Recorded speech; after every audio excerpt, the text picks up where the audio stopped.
안녕하세요. 역사의 탄식, 봐도 모르고의 김영훈입니다.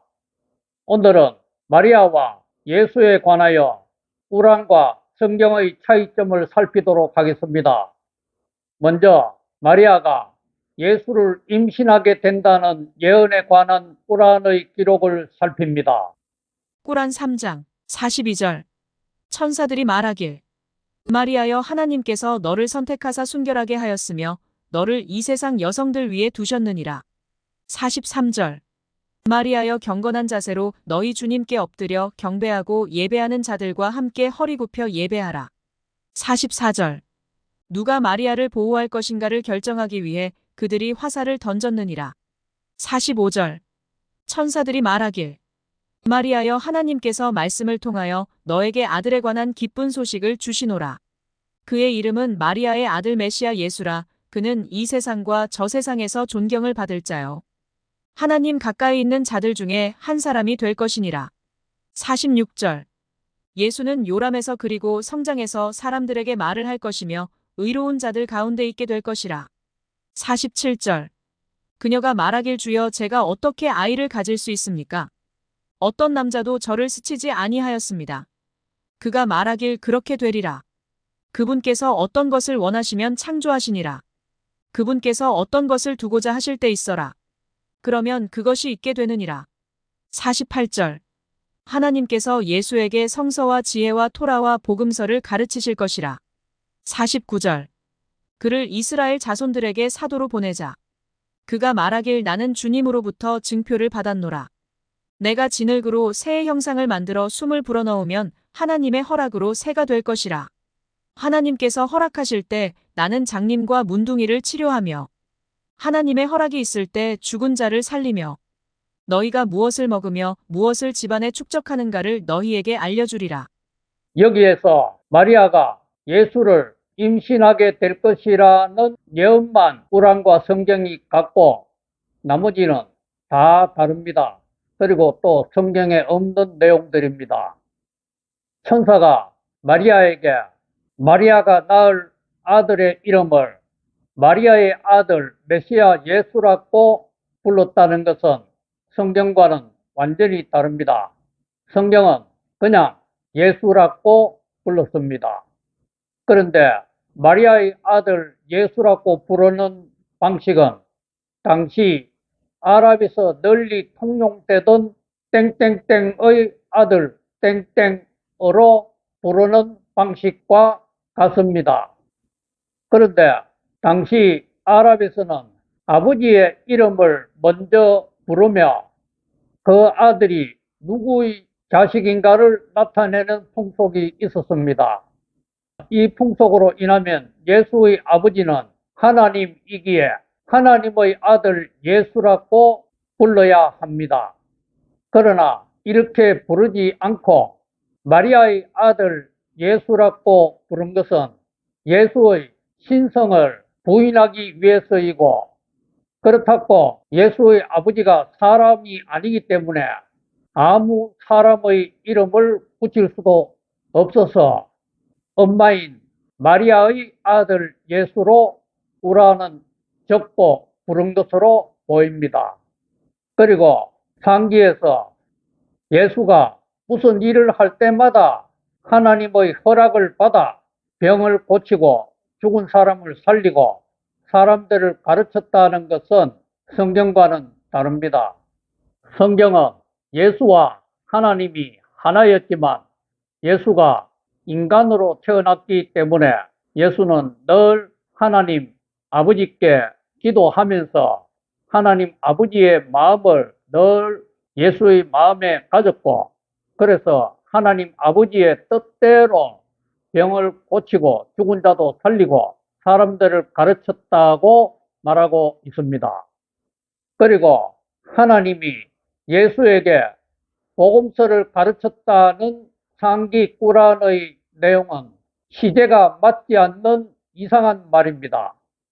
왜냐하면 복음서는 예수가 죽고 부활한 후 또 성천한 후에 예수님을 따르던 제자들이 기록한 것이 복음서입니다.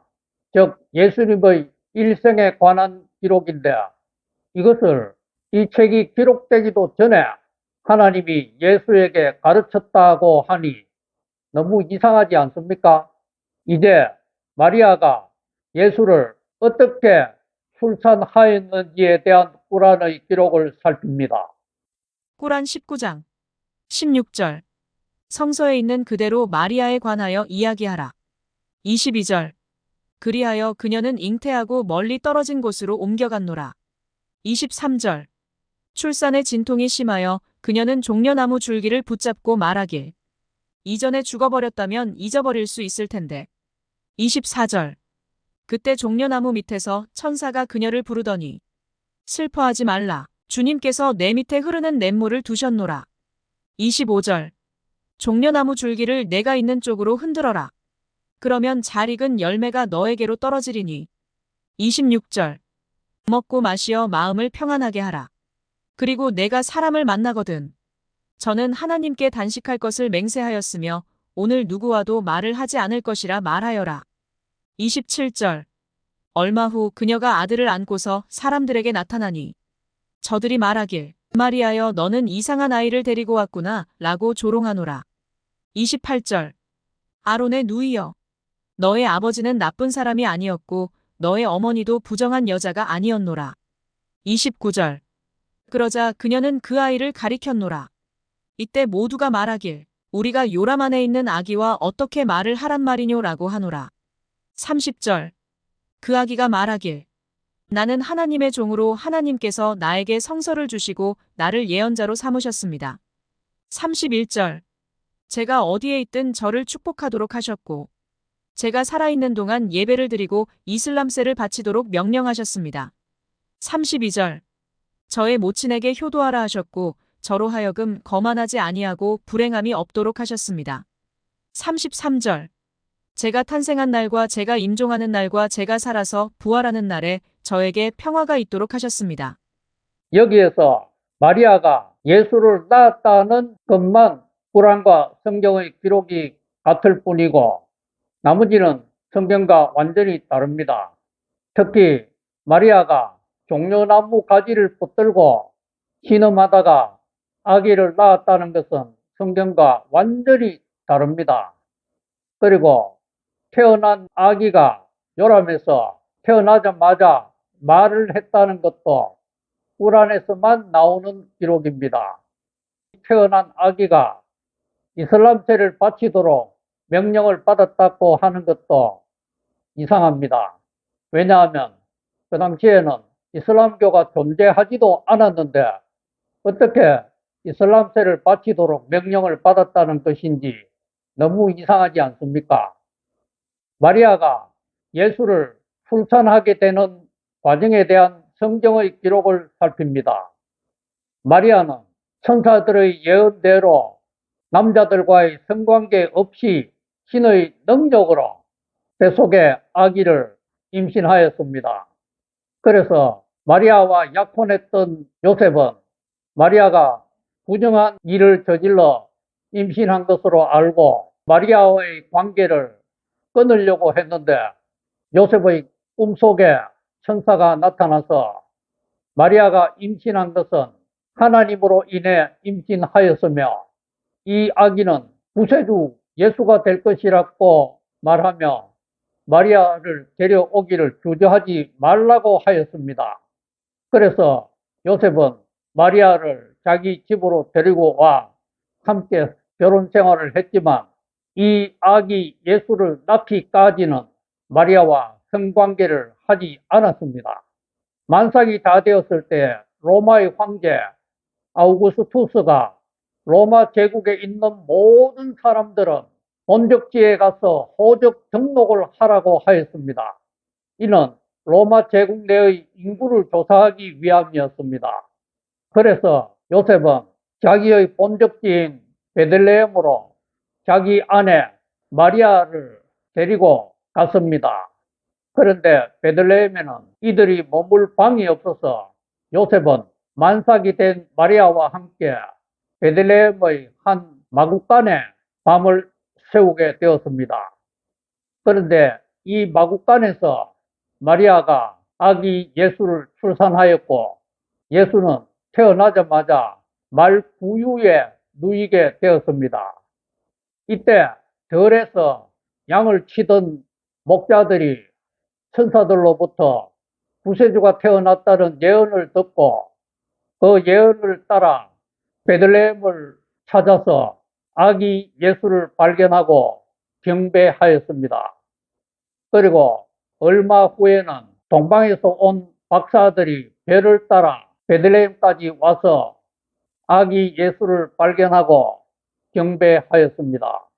그 얼마 후에는 또 요셉과 마리아가 아기를 데리고 예루살렘의 성전으로 갔을 때에 예루살렘 성전에서 두 사람이 이 아기 예수를 안고 경배하였습니다.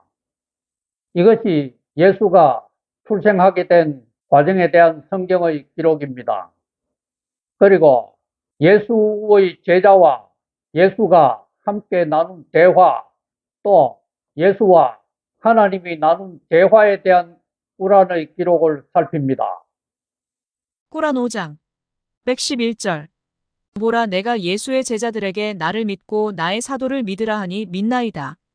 그리고 저희는 무슬림으로서 하나님께 복종한다고 하였느니라. 112절 예수의 제자들이 말하길 마리아의 아들 예수여 당신의 주님께 기도하여 하늘로부터 음식이 마련된 식탁을 우리에게 내려줄 수 있습니까? 라고 하니 예수가 말하길 너희가 진정으로 믿는 자들이라면 하나님만을 두려워하라. 113절 제자들이 우리는 그 식탁에서 먹을 수 있기를 바라며 우리의 마음이 돈독한 믿음으로 만족하기를 바라며 당신이 우리에게 진실을 말했다는 것을 알 수 있기를 바란다고 하였느니라. 114절 그러자 마리아의 아들 예수가 말하길 주여 하늘로부터 저희에게 음식이 마련된 식탁을 내려 우리에게 처음과 끝이 축제가 되도록 하고 그것이 당신으로부터 온 징표가 되도록 하여 주소서. 그리고 저희에게 일용할 양식을 주소서. 당신은 일용할 양식을 주시는 가장 훌륭한 분이십니다. 115절 하나님께서 말씀하사 내가 그것을 너희에게 내려보내노니 116절 하나님께서 말씀하사 마리아의 아들 예수야 내가 사람들에게 나를 제쳐두고 너 예수와 너의 어머니를 두신으로 경배하라 하였느뇨. 예수가 대답하길 맙소사 당신만이 홀로 영광 받으실 분입니다. 결코 그렇게 말하지 아니했으며 그렇게 말할 권리도 없나이다. 제가 그렇게 말했다면 당신께서 알고 계실 것입니다. 당신께서는 저의 마음속에 있는 모든 것을 아시나 저는 당신의 마음속에 있는 것을 알지 못합니다. 보이지 않는 것을 아시는 분은 오직 당신뿐입니다.